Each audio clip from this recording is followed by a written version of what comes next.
Life ഭവന പദ്ധതിയിൽ വീട് ലഭിക്കാത്തവരുടെ പരാതികൾ പരിഹരിക്കുമെന്ന് മുഖ്യമന്ത്രി വി.ഡി. സതീശൻ.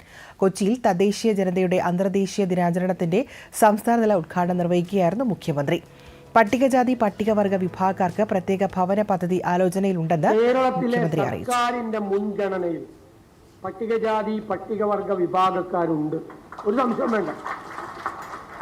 പട്ടികജാതി പട്ടികവർഗക്കാർക്ക് പ്രത്യേകമായ ഭവന നിർമ്മാണ പദ്ധതി ഉണ്ടാവും.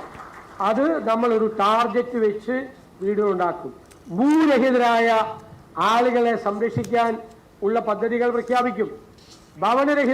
പട്ടികജാതി പട്ടിക വിഭാഗങ്ങൾക്കായി സർക്കാർ നീക്കിവെച്ച തുക മറ്റു കാര്യങ്ങൾക്കായി വിനിയോഗിക്കില്ല. ഗോത്രവർഗ മേഖലയിലെ ആരോഗ്യ കാര്യങ്ങളിൽ പ്രത്യേക ശ്രദ്ധ ഉണ്ടാകുമെന്നും മുഖ്യമന്ത്രി പറഞ്ഞു. പട്ടികവർഗ വിഭാഗക്കാരെ ചേർത്തുപിടിച്ച് കർമ്മ പരിപാടികളുമായി സർക്കാർ മുന്നോട്ടു പോവുകയാണെന്ന് ചടങ്ങിൽ അധ്യക്ഷത വഹിച്ച മന്ത്രി കെ തുളസി പറഞ്ഞു. സർക്കാർ എല്ലാവരെയും ചേർത്ത് പിടിച്ചുകൊണ്ട് മുന്നോട്ട് പോവുക എന്നുള്ള ദൗത്യമാണ് ഈ സർക്കാരിന് നിർവഹിക്കാനുള്ളത്. അപ്പോൾ നമ്മുടെ സർക്കാർ, ബഹുമാനപ്പെട്ട മുഖ്യമന്ത്രി നേരത്തെ 100 ദിന കർമ്മ പരിപാടി പ്രഖ്യാപിച്ചിരുന്നു.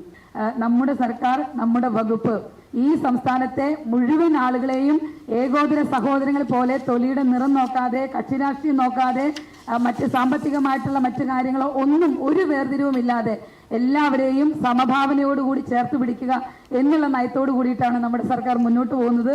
നമ്മളെല്ലാവരും അതിനു വേണ്ടിയിട്ടാണ് കഠിനമായി. ചടങ്ങിൽ പട്ടികവർഗ വികസന വകുപ്പ് തയ്യാറാക്കിയ സർവീസ് പോർട്ടലിന്റെ ഉദ്ഘാടനം മുഖ്യമന്ത്രി നിർവഹിച്ചു. ഊർമൂപ്പന്മാരെയും വംശീയ വൈദ്യന്മാരെയും മികച്ച വിജയം നേടിയ വിദ്യാർത്ഥികളെയും ചടങ്ങിൽ ആദരിച്ചു.